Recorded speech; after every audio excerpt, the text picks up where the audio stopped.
Well, a tragic report is sparking more controversy over Texas's near total ban on abortion. Reporters with ProPublica told the story of 28-year-old Houston mother Joselli Barnica, who died of a deadly infection she contracted after she had a miscarriage at 17 weeks and was denied emergency care in the hospital. Joining me now is Kavita Serrano with ProPublica to talk a little bit about this story. Let's first talk to us about what exactly happened here. Thanks for having me. Yes, Barnica was about 17 weeks pregnant when she went to the hospital, bleeding and cramping. Doctors diagnosed her with an inevitable miscarriage. Her cervix was open, the fetus was already on the verge of coming out, so there really was no chance of saving the pregnancy. The standard of care at that point, we've talked to dozens of maternal health experts and doctors across the country. They said it's to offer to speed up the delivery or a surgery to empty the uterus. And the reason for that is that there's a high risk of developing a life-threatening infection. Barnica's husband says that she was told that it would be a crime for doctors to intervene and do that because her fetus still had a fetal heartbeat. And Texas's first abortion law, the 6-week ban, had just gone into effect a few days earlier, and it told doctors they had to record that there was no fetal heartbeat before intervening. So she stayed at that hospital 40 hours before delivering, and 3 days later, she died of sepsis. We reviewed this details of this case with those experts across the country, and they said that her death looked preventable. They said that waiting so long could have allowed bacteria to enter, an infection to take hold, and that's why it's so important for patients to have abortion as an option in those kind of situations. Yeah. You know, one of the things that really stands out is that this happened in 2021. Here we are in 2024. How did you guys learn of this to bring it to light? That's right, and I think that's an indicator that there's many other cases that haven't been uncovered. There's nobody that is systematically looking into these cases and the effects of these abortion bans in an urgent way. Texas has a state maternal mortality review committee. Every state does.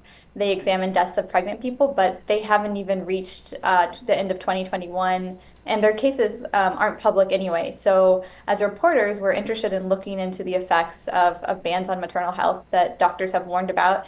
So we went looking through autopsy records that we gather from medical examiners.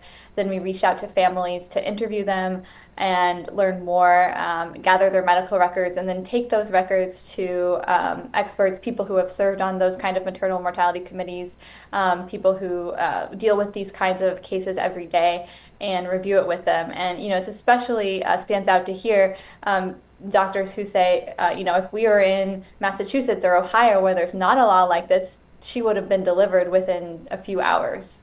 Yeah, and we want to point out, you mentioned her husband. She also had a young child as well that she left behind. What are lawmakers saying about this? Because this is the type of thing that we really heard Democrats warning could happen and would happen before these laws were passed.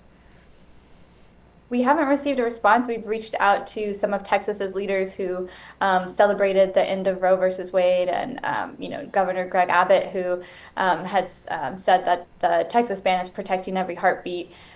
We reached out to Senator Ted Cruz, Attorney General Ken Paxton, who's threatened to prosecute doctors if they get the ban wrong. And none of them have responded. So we will continue reaching out, looking for clarity, and we're going to continue reporting on these cases. There's more cases that we're looking into in Texas, and if you have information or questions about how a case was handled, you can reach out to us at ProPublica.org. Of course, and can also go read that really, really important story that you and your team did. Kavita Serrano, we thank you so much for taking some time out to talk with us. Quita. Thanks. Thank you, Ashley. And this report is drawing a lot of frustrated reaction from Democratic lawmakers in Texas. Congressman Colin Allred, who's made combating abortion restrictions a key pillar of his campaign for Senate, issued a statement writing, quote, Joselli Barnica should be alive today, but because of Ted Cruz's cruel abortion ban, Joselli and women across Texas have been denied the life-saving health care they need, end quote. Now, it is worth noting Senator Ted Cruz was not involved in the passage of state laws that banned abortions because he's not in the state legislature. But when state lawmakers approved the Heartbeat Act back in 2021, Cruz responded by saying, quote, "Texas made a perfectly reasonable decision to protect life," end quote.